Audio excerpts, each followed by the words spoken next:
luulesõbrad ja täpsemalt head sonetisõbrad. Ja kui nüüd mõelda sellest raamatust, millest täna juttu, siis võiks öelda ka tere head armastuse sõbrad. Sest siin on mul käes raamat Ma nägin päiksepaistet vihmasajus, kuhu on koondatud suur hulk maailma armastussonette.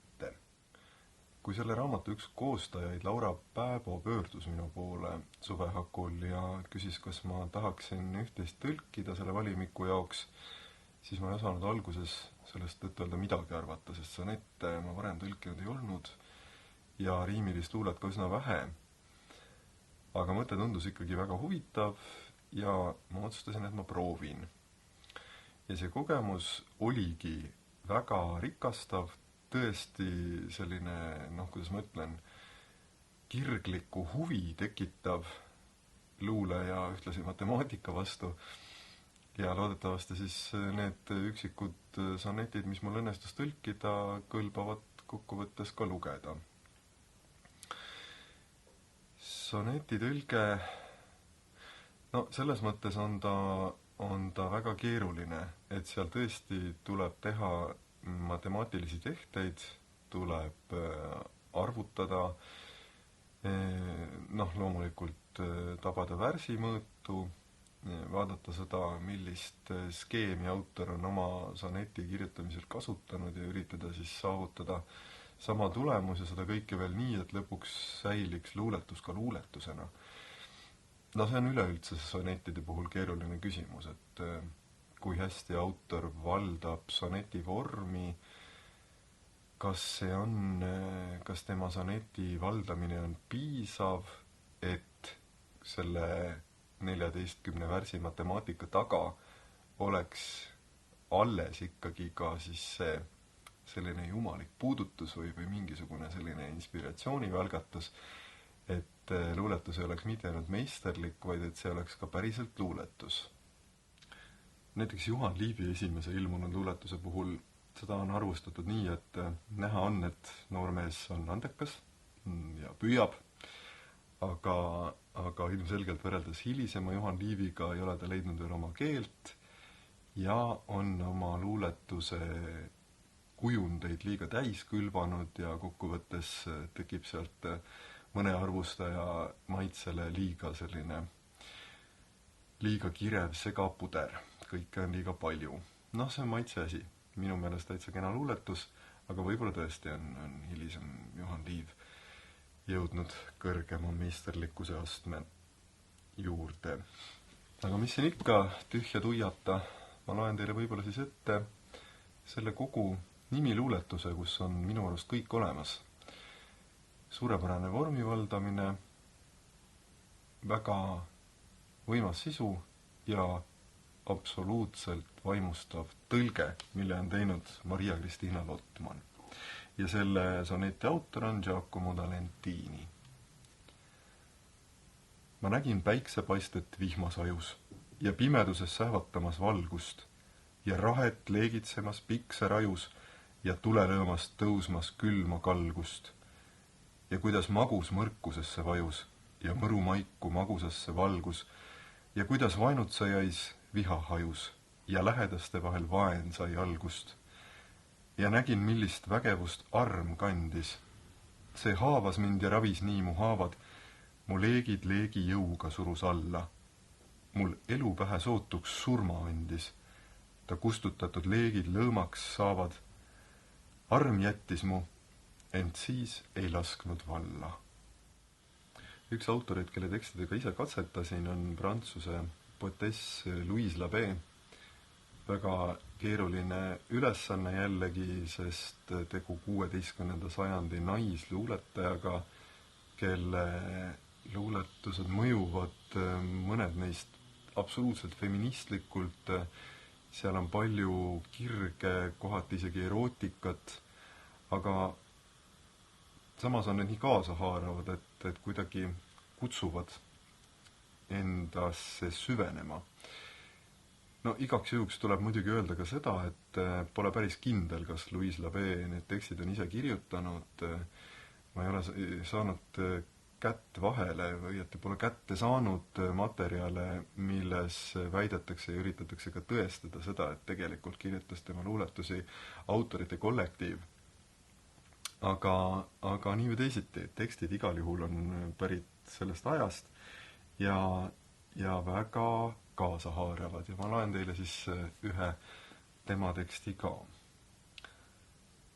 Mind suudle veel, siis veel üks kord, kui hea, ja veel üks suudlus magus mulle kingi, üks armastav, las pea meil käia ringi, söest kuumemaid saad 4 vastu pea.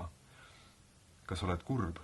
Sa peagi hõiskad, tea, et annan sul veel 10 õrnaks kingiks. Kui suudlused meil ühte liitmas hingi, mis parem olla võiks sest üle pea. Ja nõnda meil 2 elu seisab ees, üks enese, üks sõbra südames. Arma andesta, kui meeletuna näin ma. On raske mul, kui hoidma pean end vaos, nii sageli mul hingerahu kaob. Ma puhuti pean endast väljas käima. Kui töö mõningate prantsuse sonettidega juba käis ja võib-olla mõned olid juba tõlgitud, siis kargas mulle pähe, et kindlasti on ju vaja tõlkida ka mõni Portugali sonett selle kogumiku jaoks. No mõned siin tõsi on, mõned olid juba varem tõlgitud, aga juhtus kuidagi nii, et samal ajal sattus mulle kätte üks kogumik Louis de Camõisi sonettidega, mille koostaja ütleb ka, et Camõis on ju põhiliselt tuntud rahvuseepose Lusiadid autorina, aga et tegelikult on ta suurepärane sonetimeister ja analüüsides seal pisut mõningaid näiteid ütleb ta, et Camõisi sonetid ei ole millegi poolest kehvemad minugi poolest kas või Shakespeare'i omadest, et ühesõnaga portugallastel on ka ikkagi oma selline suur sonetimeister olemas. Ja see on nende rahvuseepose autor Camõis. Ja loen siis ka ette ühe tema teksti, mille üritasin maakeelde panna. Kes näinud, daam, kui selget järvepinda on teie kauni pilgu selget ilu, kuid nägemist ei kaota armuvalus, te ilu eest ei maksa õiget hinda. Aus tasu olnuks see mu meelest anda, kuid mina mõtlemata tulist jalu veel ära andsin hinge ja ka elu, nii põhjalikult tühjaks tegin enda. Teil hinge, elu, lootusegi annan ning kõik, mis mul siin ilmas tundub oma ja kasusest saan mina, muu ei keegi. On õnn nii suur, et kõik te ette kannan, teil kingin kõik, mis võin, kõik, mida oman, nii maksan rohkem, võlg end kasvab veelgi. See sonettide tõlkimine vedas mu nii hooga käima, et suure vaimustusega hakkasin otsima veel tekste, mida näiteks Portugali kultuuriruumist Eestisse kaasa tuua ja sattusin Fernando Pessoa suurepärase tsükli peale Iluotsinguil.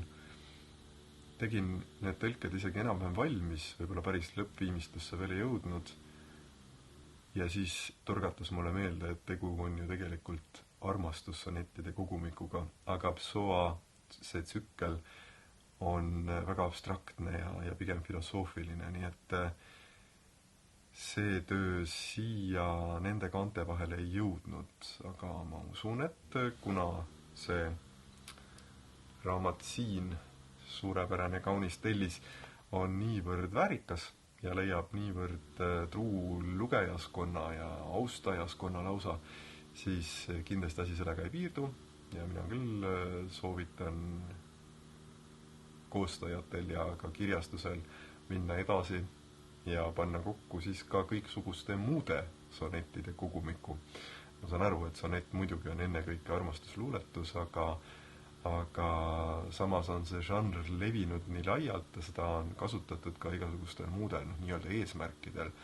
Et tegelikult oleks väga huvitav näha ka seda, millest siis veel on maailmas sonette kirjutatud. Tõlkimisest veel nii palju, et väga hästi on selle soneti tõlkimise ühte külge valgustanud Kontra, kelle luuletus soneti tõlki ja raskest elust on õnneks avaldatud ka siin kaante vahel, nii et kõik lugejad saavad näha, millised kired möllavad ühe sonetitõlkija peas ja hinges.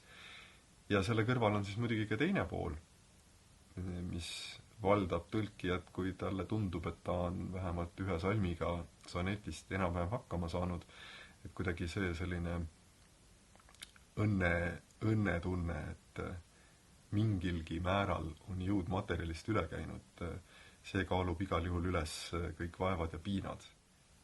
Ja lõpetuseks tahangi väga tänada kirjastust ja selle raamatu koostajaid Laura Pääbot ja Rebecca Lotmanit, et andsite mulle võimaluse selles seikluse kaasa teha ja avastada enda jaoks midagi täiesti uut ja võib-olla midagi sellist, mis, kes teab, äkki jääbki minuga seniks, kuni elupäevi on antud. Igal juhul huvi on ja tahaks väga selle tegevusega jätkata. Ja raamatusõpradele tõesti palju õnne, et teil on nüüd võimalik niisugust raamatut käte vahel hoida, see on ikkagi midagi üpris erilist.